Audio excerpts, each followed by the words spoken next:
First off, I describe Johnny Manziel as a winner. Man, we need a crazy play, and everyone would be like, oh, don't worry about it. We have Johnny football. It was Sandlot football. It was like he was diagramming his own plays in his head.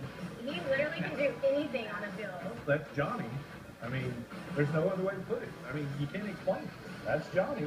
He will go down as the greatest player in the history of Texas A&M University. He's got the heart of Tebow.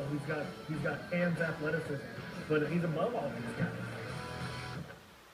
Johnny Manziel was the SEC's first legitimate Hollywood star. I found out I was a starter probably a couple weeks into training camp, and funny story, Coach Sumlin's son actually said something about it, like, how's it feel to be the starter? I was like, hopefully we can keep playing well, and he's like, no, my dad's going to announce it today, and I was like, kind of didn't know whether to believe him or not, and sure enough, I got a call from Coach Kingsbury. After hurricane concerns postponed their Week 1 game against Louisiana Tech, the Aggies unveiled Johnny football in their SEC debut. We had Florida in our first SEC game at Kyle Field. It was a very big stage. Running out of the tunnel and then lining up against the SEC team in Florida was as much SEC welcome as we needed. It didn't take long before Manziel proved he had SEC quality skills, and then some. Touchdown Aggies! Their first SEC touchdown. I thought he had a chance to be pretty good, and then the first game, some of the plays he was making against one of the top defenses in the country, you're like, wow, this kid is going to be a freak. Manziel's freakish skills rewrote the SEC record book. He is pumping, he's got a man beat, that's a catch and shoot! Over there to catch it, he's a foot race, and he will score! 80 yards, perfect move! Manziel trying to put it into Johnny football! With a night to remember! Touchdown, Texas A&M! Twice in the next 5 weeks, he broke conference marks in total yards, a record owned by Archie Manning for 43 long years. Johnny was going to be about highlights, about the spectacular. You have a guy like that who can improvise, who can create magic from disaster. It captures the imagination of people.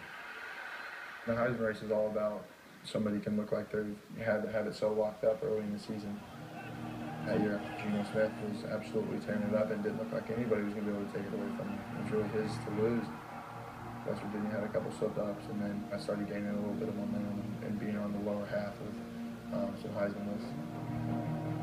November 10th, 2012, Texas A&M at #1 Alabama changed all that. Not a lot of people gave us much of a chance there. I mean, we were still the team who had come from the Big 12 the year before and lost 6 games, 7 games, whatever it was. And for us, we went into it with, really, what did we have to lose? He put on the first half that we may never see again. Manziel drops back, backside pressure. He fumbled the ball, he got it back, now he's throwing in zone. Wide open, touchdown! Touchdown! A&M touchdown! All of a sudden, 7-0, 14-0, 21-0. Like, is Alabama going to show up today? The tide turned in the second half. As A&M's lead began to dwindle, the Aggies clung to a 6-point advantage. Manziel had to make big plays under pressure down the stretch. The end of the game where we score our last touchdown, I mean, that 2-play drive really changed the momentum to our favor and gave us a little bit of a cushion.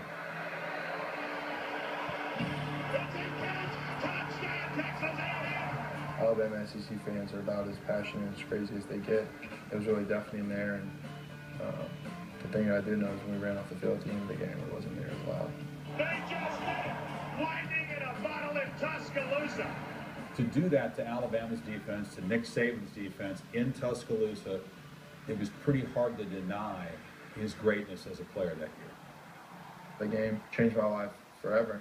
People don't understand how it was before, just being a normal college football player, to then all of a sudden just having so much hype and so much madness around everything that I did and everywhere that I went. Nearly caught from behind, makes the throw for the highlight Comet touchdown. And the Manziel show alive and well. Felt after the Missouri game that I had a really good shot, but still needed some things to happen. remember the night of the Kansas State Baylor game. Kansas State was still undefeated, so Colin Klein was still very alive at the top of the list. Kansas State has never been number one. They won't be number one tomorrow. Baylor with the upset over the Wildcats. After it all unfolded, I caught myself just sitting down, laying on the couch, like, I think I just won the Heisman.